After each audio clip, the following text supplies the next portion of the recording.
gotta go. I'm going on a quest. Hey, how are ya? Hello, Canada. You like the dunk tank? Walk over glass. Hey, rep, kiss my We messed up. Things got out of hand. Drake's is in bad shape. Don't take my gold away. You wearing your rubber boots tonight? Hello, friends. We've had a lot of great guests on the podcast. Today's is very special to me. Tim Raines, who was kind of my idol, and it got a little creepy in the interview. If you want to listen to it, it starts at about 30 minutes into the podcast. But for now, my other pals, hit it, Lester. This is JD's podcast. JD's Rubber Boot Podcast. He's gonna sit and relax and tell you all sorts of stories. He's gonna tell you all about life and sports, and probably will play some games. And if nothing else, you know we're gonna have a laugh. This is the podcast. Whoever thought that this Little Rubber Boots podcast would make it to double-digit episodes? Wow. Episode 10. That's huge. Look, we all thought it was going to die, that I would lose interest. I thought about episode 4 or 5. That we'd get in trouble for drinking during the Masters podcast. Yeah, we got through that one. That Puffy would be fired. Shocked. That Lester would go on to fame and fortune. Or more likely that Christoph would just get sick of our asses and stop doing this. Because as we've said many times, the key to this whole thing is Christoph. Is Christoph. How was everybody's Easter? Everybody have a good Easter? Puffy, your kids had a good time? Yeah, we did the bunny hunt or whatever it is where you chase eggs. Kill the wabbit, kill the wabbit. Sounded really keen on it. It was mostly the other people who were into it. Does anybody else have this childhood? I want to know if this is weird.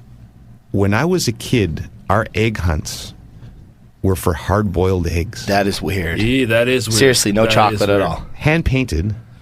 By who? By my mummy. So your mom painted the eggs. I think my older sisters would help. It's not necessarily that uncommon. I mean, I have a vivid memory of me. Well, how old were you when the egg hunt stopped?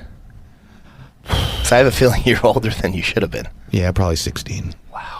Well, I got in trouble this weekend because I didn't really plan one. My youngest is 13, and she was extremely bitter that she says, when's the egg hunt? And I'm like, hey, I don't have anything, honey. And so we ended up doing I did have some of those plastic eggs that you stick the chocolates in, and I put salmon in the eggs and let the dogs do the egg hunt. That's pretty good, actually. That's not bad, eh? And they were surprisingly good. Father of the year. Oh. I have a fat dog and a blind dog. The blind dog didn't do so well, but the fat dog was like all over those Aren't eggs. the dogs all about their smell, though? Yeah. I didn't think a sight would really be a big deal. What about you, Lester? Because you don't have the kids. I always thought like a musician's Easter egg hunt would be like you'd fill them with cocaine. And you and the groupies would just run around the hotel trying to find them. No, man, come on. I can stop anytime. I ain't got a problem. No. It's not an addictive drug. Not at all.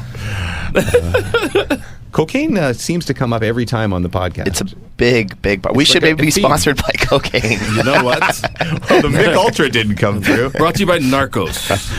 I actually I have big news that I wanted to share with you guys. I have not told you this, but we do have a sponsor for the podcast. Oh! You're just kidding with No, I'm us not now. kidding. Really? I'll give you the details because I can't unveil yet. It's not the $1 million sponsorship That we you were all guys were hoping hoping for. for so you could retire from your day jobs. That was pretty But much what I was somebody has planning come on board for the last couple of months of the summer, and then we'll see how it goes, and maybe it'll launch into a massive That is 7-figure very deal exciting. in the fall. Nice. Now, we don't want to deter. There's multiple sponsorships open on the podcast. There's many Puffy's things to be Hypotheticals, sponsored. Lester's Music. Absolutely. Cocaine. Cocaine. This cocaine reference brought to you by cocaine. Let's get to the Rod Smith recap of episode 9.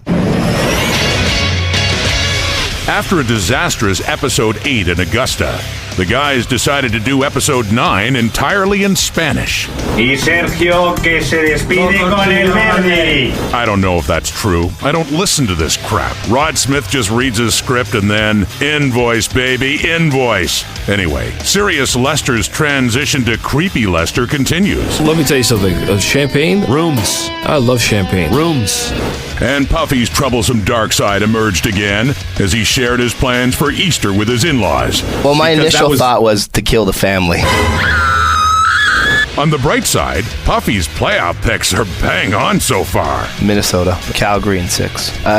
Chicago. And Duthie confirmed our long-held beliefs that he is a babbling, crying, sucky man boy. I do think that I once cried a little bit on a plane watching Justin Bieber's concert movie, Never Say Never. You know when Rod Smith cries? When he hears his own voice. It's that beautiful, baby. That's all for this week. Now back to Motoring 2003. More stories about cars and the people who drive them. The Audi RS7 can be likened to a gentleman dressed in a tuxedo. Ah, yes. Oh, that might be the best one ever. Well, yeah, it's funny. The point of the Rod Smith recap at the beginning when we launched this thing was to actually recap the podcast. And now it's morphed into not only egomaniacal Rod Smith, but also we just take your clips from the previous podcast and put them completely out of context. I am definitely nailing those NHL picks. Wow. Although Leafs in 7, still alive. That's for sure. Lester had just said he loves champagne. Rooms. Not the champagne. Man. Rooms. You got to be careful what you say in this podcast. It could be twisted and turned around. Motoring 2003. Is that our longest running show? Motoring has has been to on be. the. I'll tell you, Motoring's been on the air for about 25 years. And basically, it's just they drive around in cars. Yeah. And A lot of pylons. That's a big part of their budget. that guy, is it Brad Diamond? Brad Invisible Diamond. I think that he lives in a $20 million he's gotta be very mansion rich. in Oakville. Has he ever paid for a car? No. Good point. And he That's does all all these shows freebies. himself. He hosts them, edits them, Hosts, writes produce. them. Man. And I don't think it's just motoring. He does. Don't we have some snowmobile show? No, but he does. They do That's the. Sorry, man. We do the special. They do the Special Olympics summer and winter games for us, though.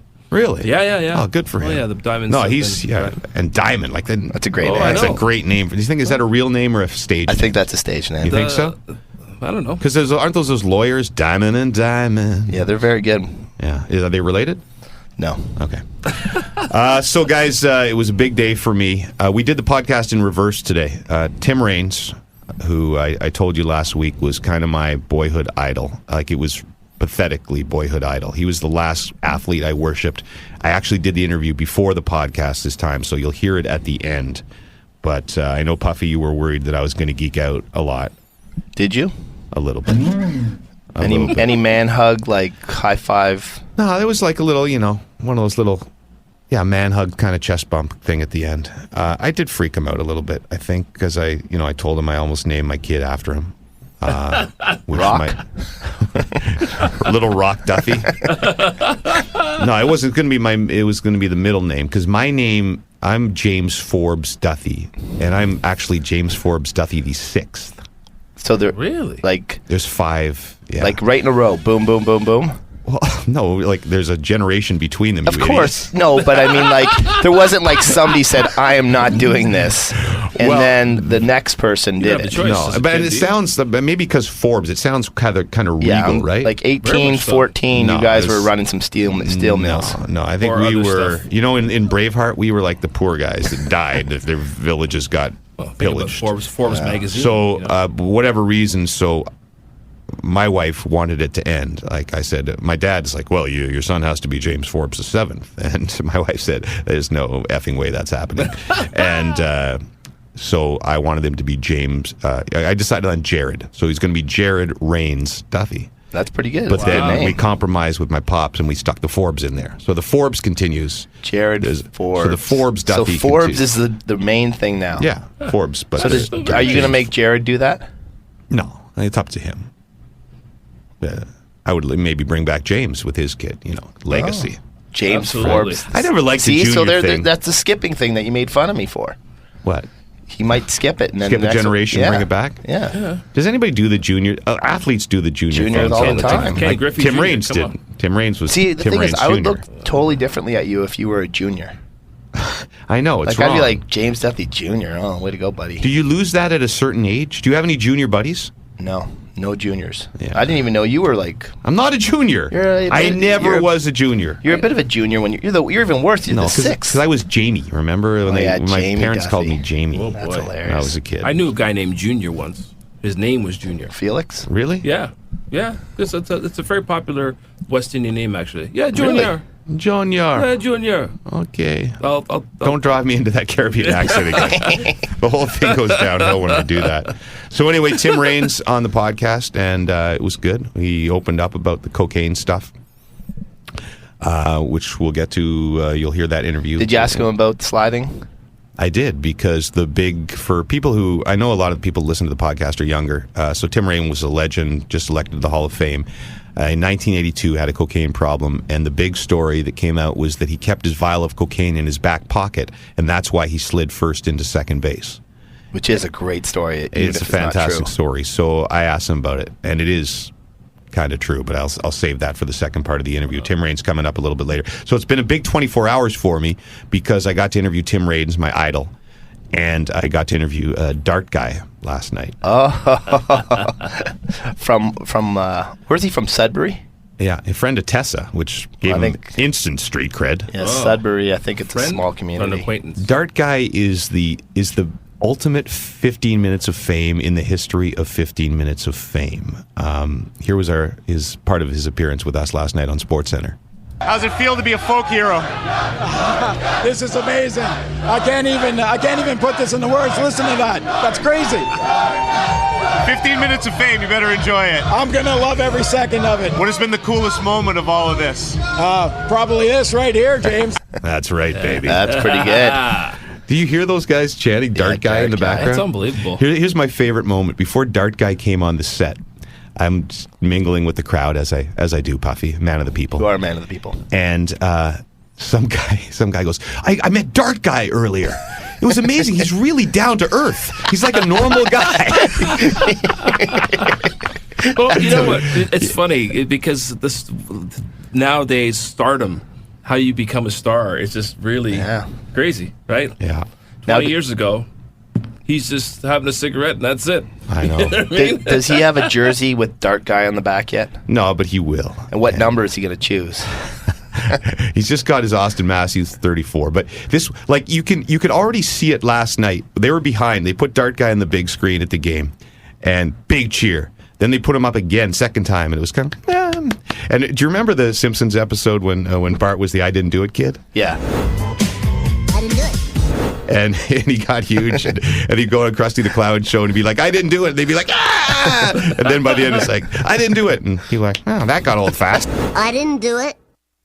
That's what passes for entertainment. Dart Guy. Dart Guy is like, if they'd have lost that game last night, that would have been the end of Dart Guy. Yeah. But now he probably lives until they're knocked out. Yeah, maybe. But if I'm Dart Guy, I would have been out last night at every single bar as late as humanly possible. I know. I think Onright tweeted that guarantee that Dart Guy was getting laid last night, but he's married. His wife actually sent me a note, so I'm happy for him. Very good guy, because you're always worried when a guy like this, that the next day you're going to hear he's got a criminal record, or that he's just a dick. He did kind of look that. No, first appearances. Very, very nice guy and a passionate fan, Puffy. That's great. So that's good to know. He's right up. He's right up your I'll be alley. honest with you. That's one of my one of my concerns about these types of things is who are we promoting here, right?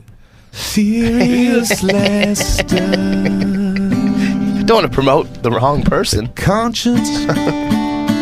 When we're getting too high, you'll bring us down real fast.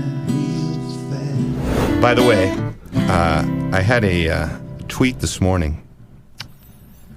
This is going to take me forever and completely derail this podcast. Young lady named Ashley Martin. Hi, Ashley. Faithful listener. Oh, that's great. I've had Sirius Lester stuck in my head for days, and it's all your fault. Rubber Boots Pod. You're welcome. Yes. See? You're welcome. It's the ballad of a generation, don't you think? I think so. How do we get paid? That's what I want to know. Don't worry, Lester. The sponsorships are rolling in now. It's here. You are getting dollars by the dozens shortly. The other thing, last night being at Maple Leaf Square, and by the way, just for I know we have listeners across Canada. I'm an Ottawa and BC guy, And we desperately want to get to Ottawa. I desperately want to get to Montreal and to Edmonton and to Calgary if they're not knocked out. So it sucks that we can only go to Toronto. Not for you, Puffy, because you're a diehard Leafs fan. Yeah. But it's just the reality. I like those other cities too. The reality of trying to cover all these series is just logistically, we're 15 minutes from the Air Canada Centre, so that's the one that we can go to. So I can't wait if Ottawa plays Montreal to get to both of those cities. But the reason we're talking about Dark Guy and the atmosphere down there was terrific for Toronto. It's been a long time. But anyway, so mingling with the crowd, as I do, man of the people, a bunch of people mentioned the podcast. Nice. But I will say this. Let's say that I would say 6 or 7 people talked about the podcast with me as I was working the crowd. Every one of them, female. Was that just because you were only talking to females in the crowd? That could be the chance that I completely ignore all the guys. Hey, what's going on? Guys like James. Sorry, hey, Jen, nice to meet you. I could introduce you to Dart Guy. My name is James Forbes Duffy. What's the line? I'm James Forbes the 6th. You know. Wow. So it's a. So I thank you. Maybe we need to start catering to a female audience more. Obviously, there's great sports fans. That's why they're here with us. Mm-hmm. But do we? I don't know. Do we need to be doing maybe we talk more Bachelor? But we're glad that there's lots of wonderful ladies and wonderful men listening to the podcast, and it's good to know. We don't really care. I mean, we're not into the ratings and stuff. That's not what we're about. We're in it for the music, man. Music right, and Lester? the art. That's right, man. Which brings us to another song that's catchy to all the ladies and gentlemen. Let's dedicate this one to the ladies. It's a little tune we call Puffy's Hypotheticals. Puffy's hypotheticals are messing with my mind. Puffy's hypotheticals, what's it gonna be this time? Puffy's hypotheticals are blowing my mind again. Puffy's hypotheticals. All right, Puff. Okay, so again, we're going to be doing this for money. If you could win $1 million. There is a bit of I have noticed a trend in our first 10 episodes of Puffy's Hypotheticals that you always somehow want to get rich. Well, that's the only way you can make people do things these days. Okay. James. So, if you could win $1 million doing the following, what would you choose? Catch a 50-yard pass from Tom Brady with a highly recruited high school defensive back covering you. Brady's going to move under center. He throws to the end zone. Touchdown! High school. It's not college. Yep. So he's going to give you a chance. Okay. Score 3 points playing one-on-one against LeBron James. Take it down into the rim. Great block. James out of nowhere. Skies to the rim. 5 minutes of running time. So does a 3-pointer count as yes, 3 that points? would count. Yeah. Okay. Now, if he allows less than 3, the money goes to charity. What's so that? Why does that matter? So then he's going to be trying. That's you want big effort? You don't. I don't want you guys making some kind of side deal here. Okay. Score 3 out of 10 shootout attempts on Carey Price. Pearson hits the blue line. Price comes out to meet him. Pearson stopped by Price. Same deal with the charity. Okay. Or have to hit a baseball out of a major league infield on the fly against Noah Syndergaard. Syndergaard curveball struck him out. And you get 5 at bats. So which one would you choose? What would be your best chance to make that $1 million? Well, you know what it is for me, Buffy. Do you want me to go into my football? Yes, exploits? I definitely want you to. That's where I sort of thought you would go. Ontario champion, touch football. Highest completion rate percentage in the history of high school football in Canada. 1 for 1 for 4 yards as a quarterback. Yeah, but you're not throwing the ball. You're catching the ball. I know. I'm just trying to lay out my resume. Tom Brady, he's going to throw you a nice 50 ball. yards? 50 yards. Tom can make that throw. I think I could I could down the kid because he wouldn't be expecting. He sees like a kind he's definitely going to underrate you. Skinny, middle-aged white guy. He's going to underrate me. He's going to be cocky, and I'm going to go down, which for you non-football people, you run a little out, quarterback pumps up the sidelines, DB bites. Gonzo. Now, are you calling the play, or is Tom Brady going to call the play? Don't worry, Tom. I got this. I think that's my best bet. That's your best? Yeah. Or corner post used to be the other thing I would do. So double moves were my thing. So you got a lot of double moves. But I would say this, like 50 yards, Matt Dunnigan, one of my baptisms to the reality of my Sunday football exploits, to the reality of professional football exploits.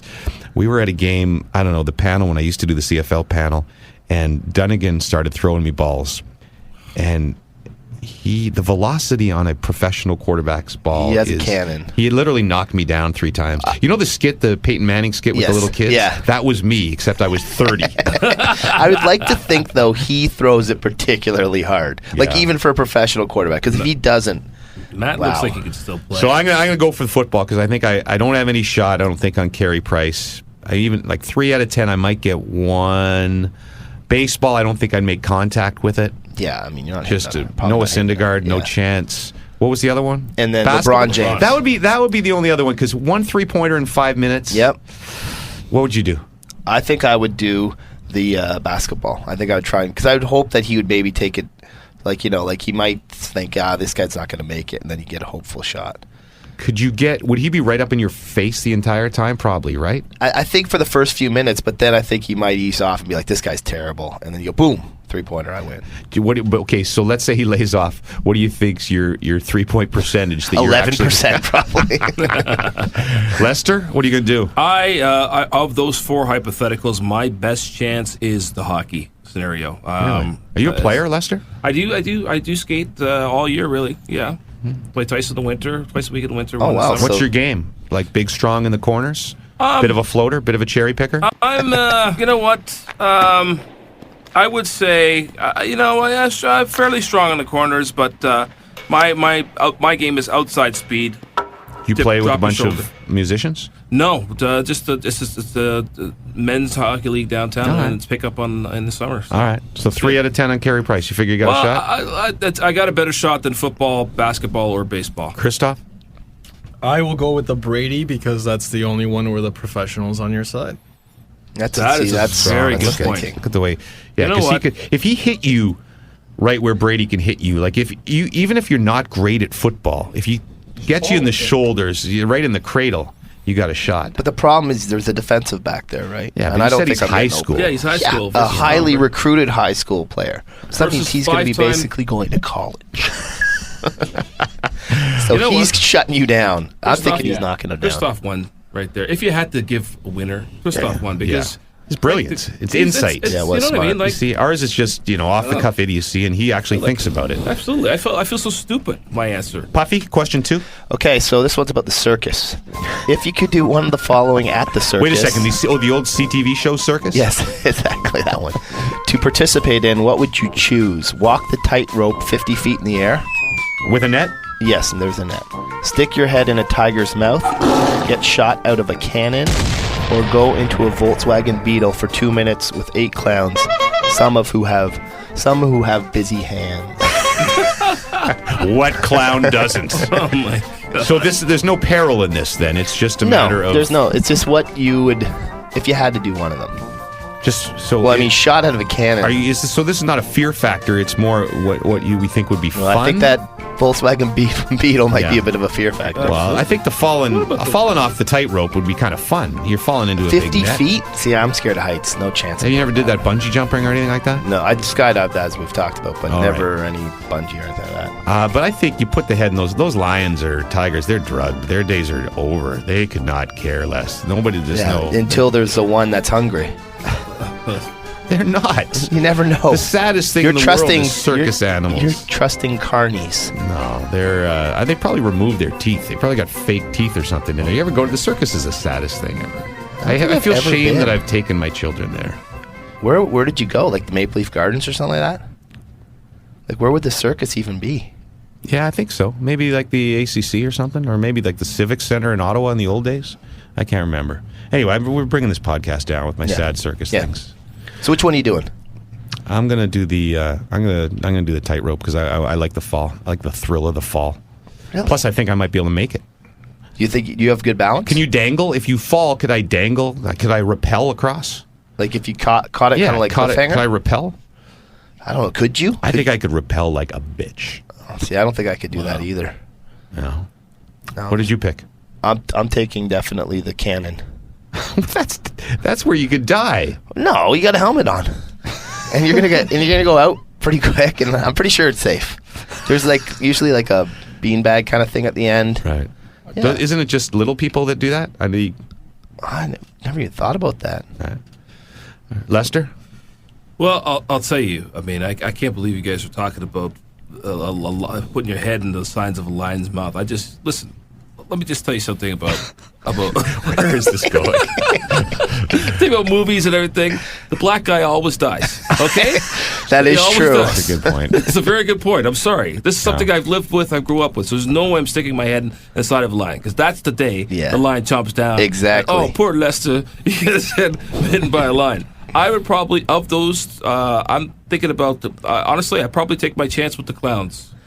Really? Why is that? Well, do you think that was racism in films that the black guy always gets killed? Yes. Yes, I think that was racism.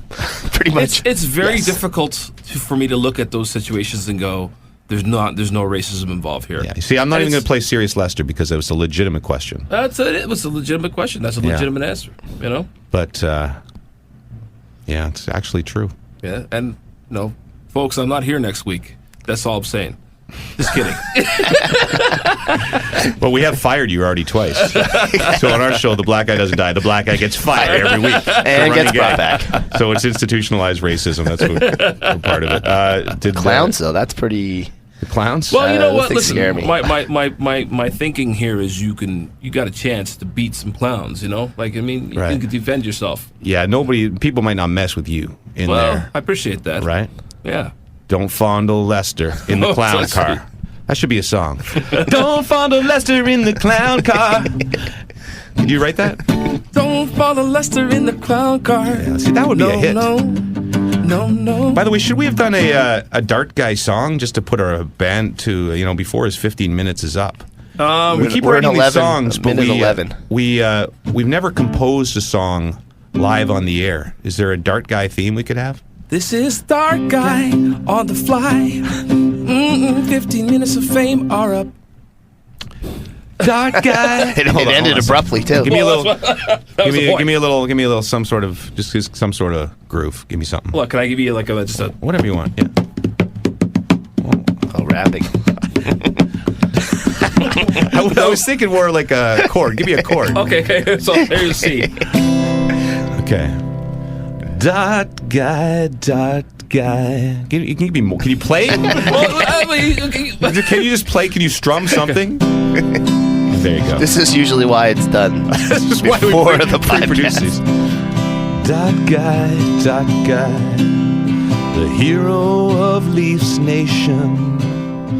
Dart Guy, making smoking cool to a new generation. There you go. That's all I got. That's pretty good. Yeah, that's pretty good. Thank you.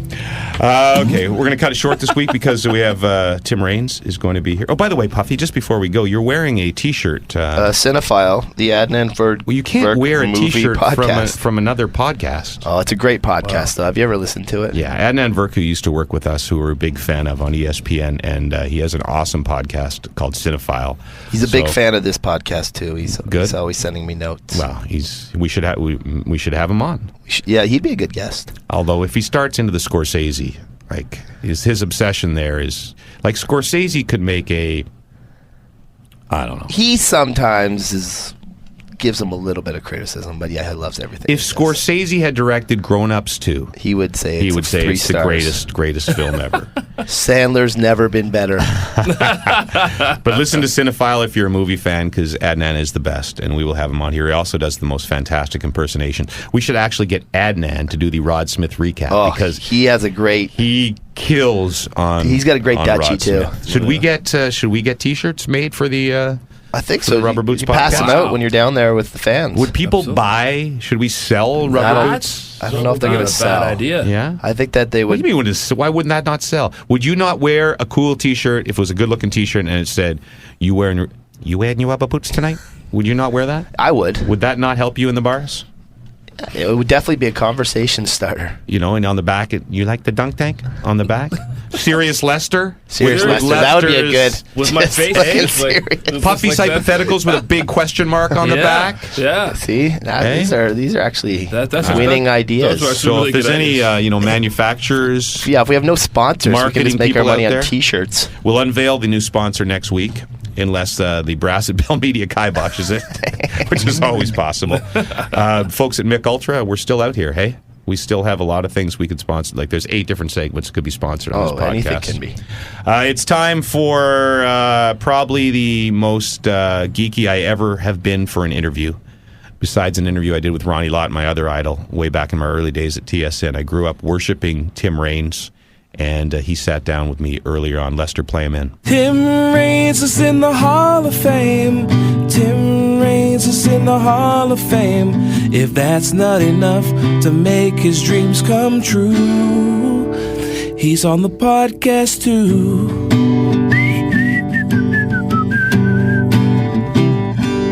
There you go. I love it. Tim Raines is our guest. This is going to be a very weird interview for me. Right off the top, I got to tell you.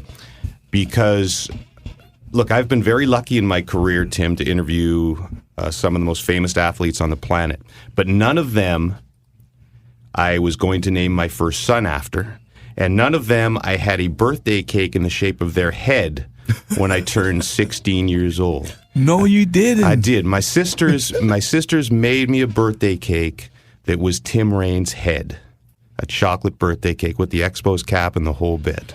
Tell me you got pictures or something, man. I've got to see this. I could not find one, but I wanted, look, if I, in a normal setting, if we were doing an interview for SportsCenter or radio, I would not bring this stuff up because I would conduct this as a professional.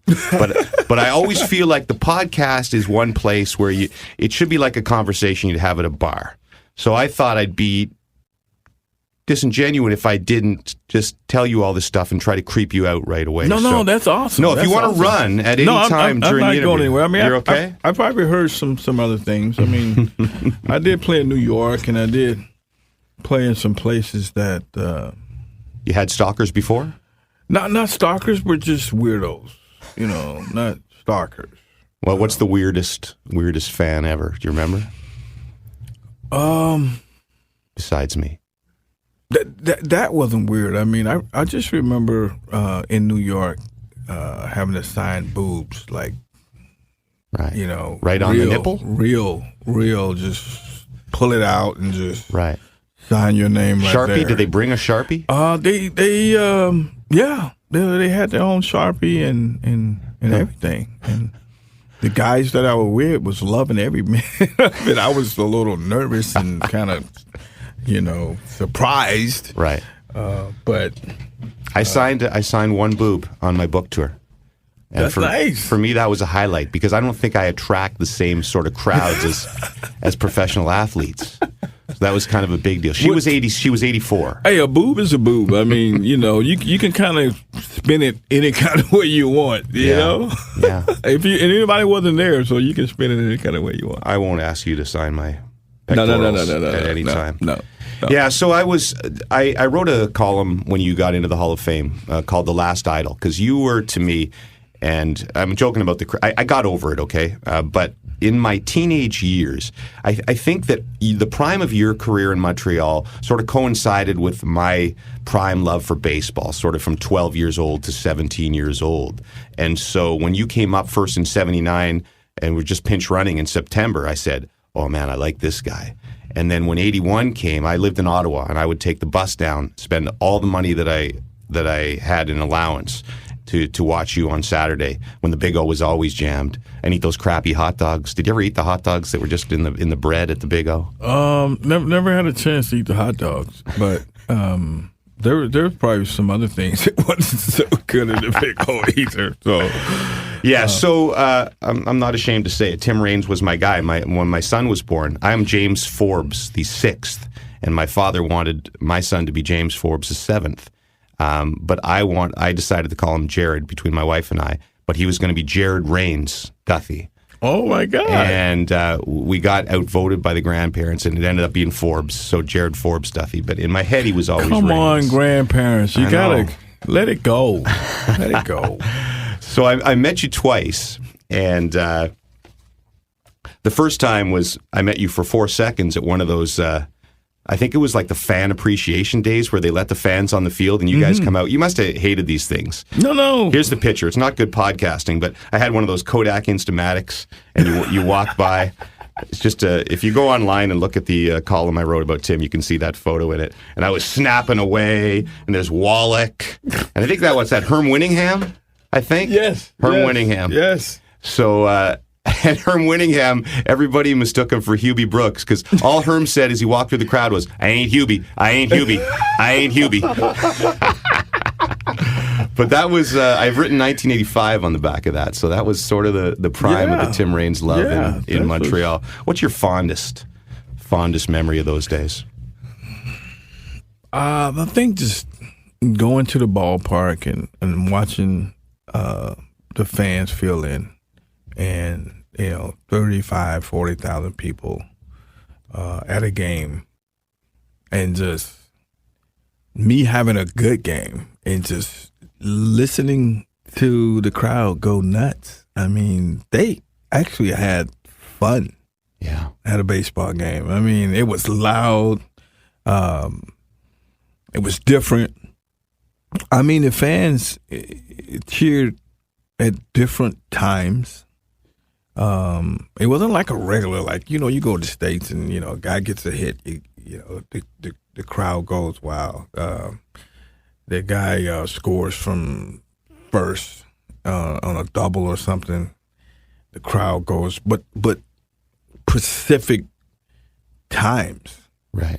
But in Montreal, you didn't really know when they were going to go off. Now, do you think that honestly was lack of knowledge? It wasn't the same baseball town, or because I was there on weekends and it would be a lot of school kids and they would scream for there was a fly ball that would end up 40 feet short of the track and we'd be like, Wah!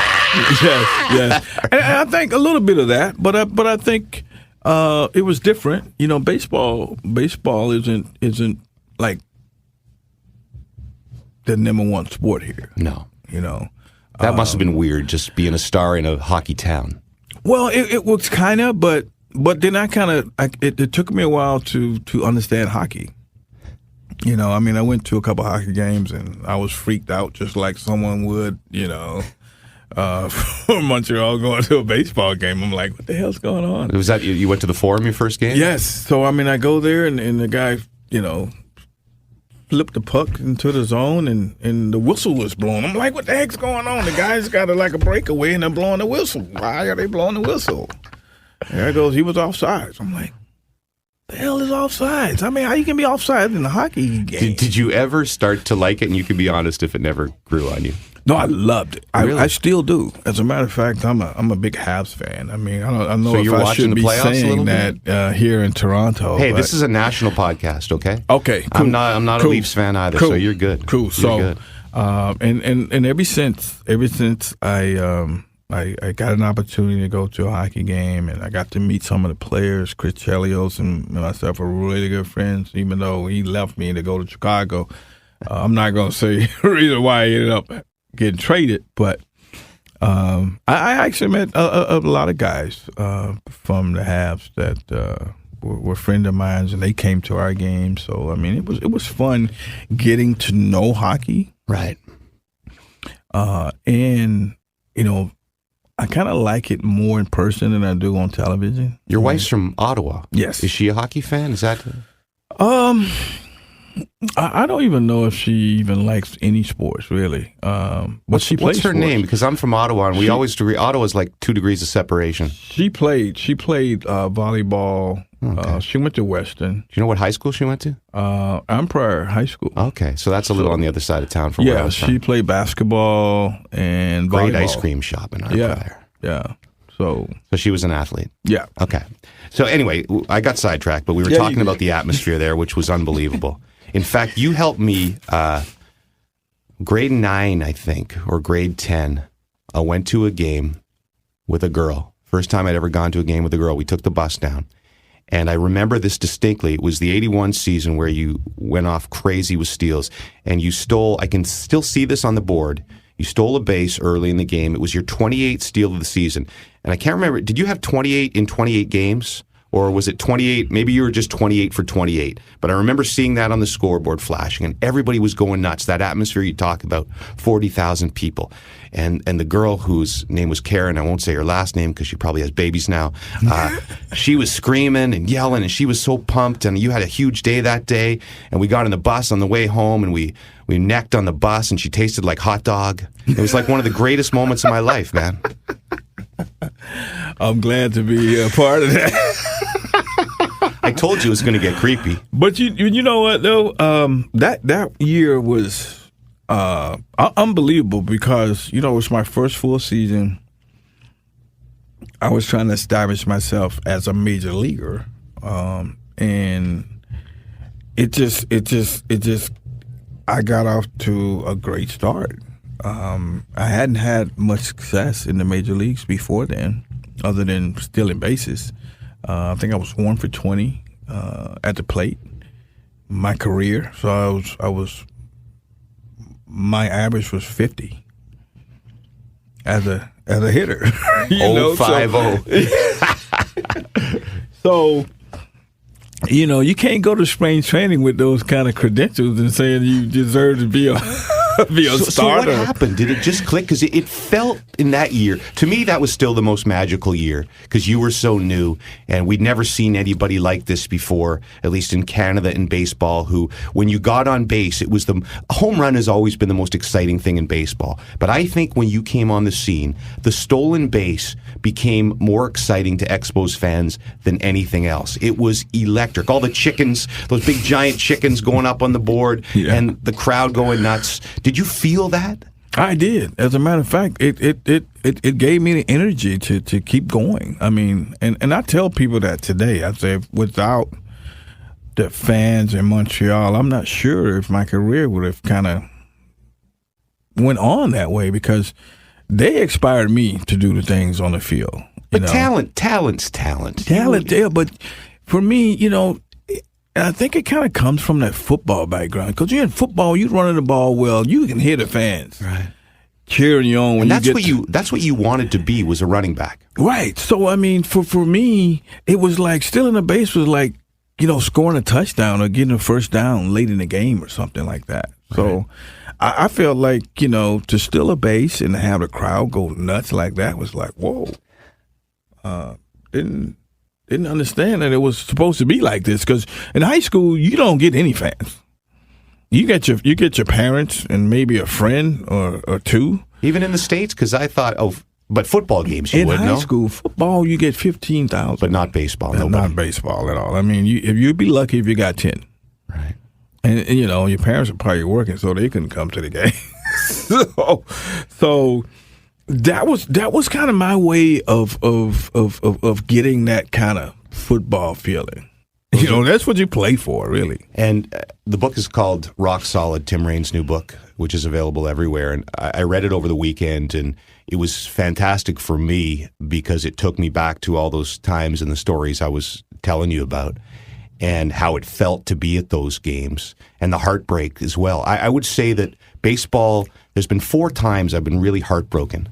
And the 94 season when it was canceled, and that was probably the end. I had nothing to do with that. No, I know. Blue Monday, which you talk about in the book. I had to do with that. Well, it wasn't your fault, really. Jerry White should not have swung on the first pitch after they walked the 2 guys before him, but that's an aside. Dang, I won't you get remember into that? Buddy, this was my life. I was balling in my basement at home. I wrote a song. Do you remember the song I Don't Like Mondays by the Boomtown Rats? You wrote that? I know. I wrote a song based on Blue Monday.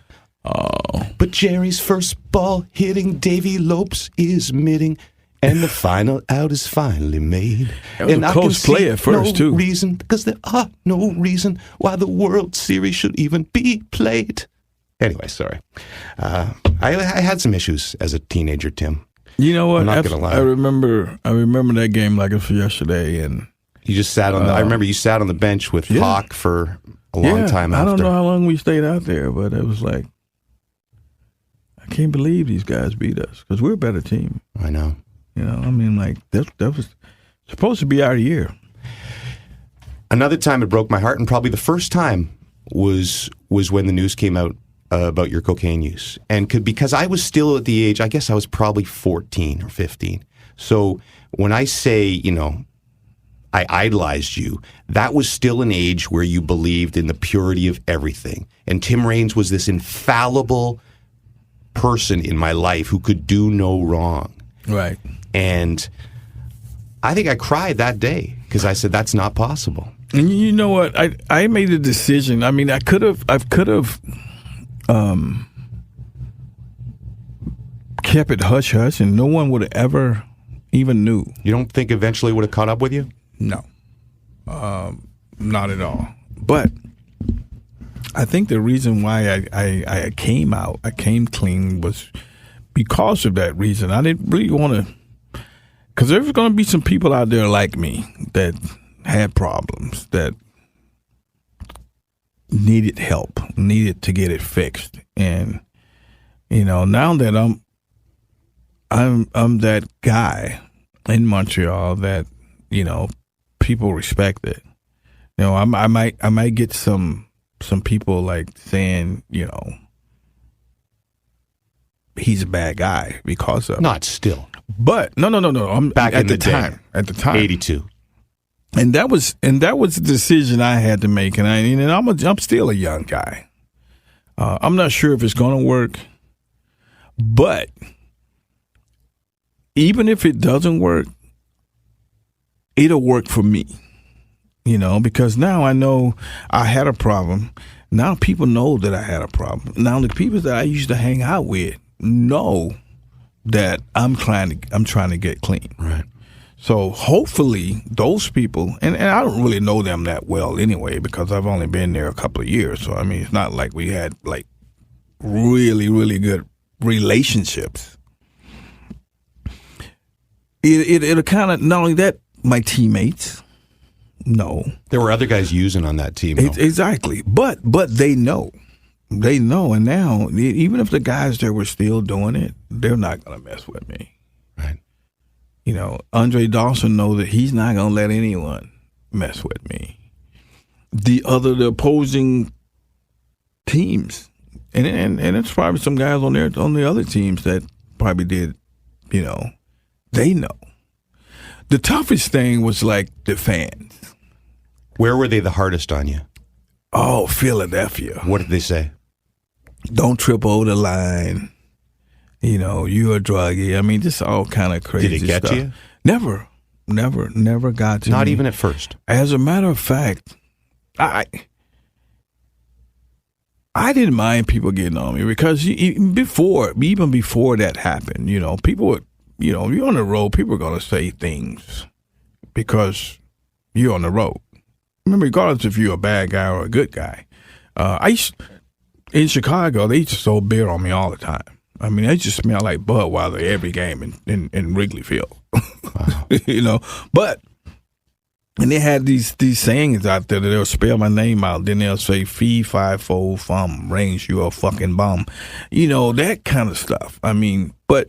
They probably did that to everybody. Right. So I got used to that. I mean, you start expecting that kind of stuff on the road. You know what?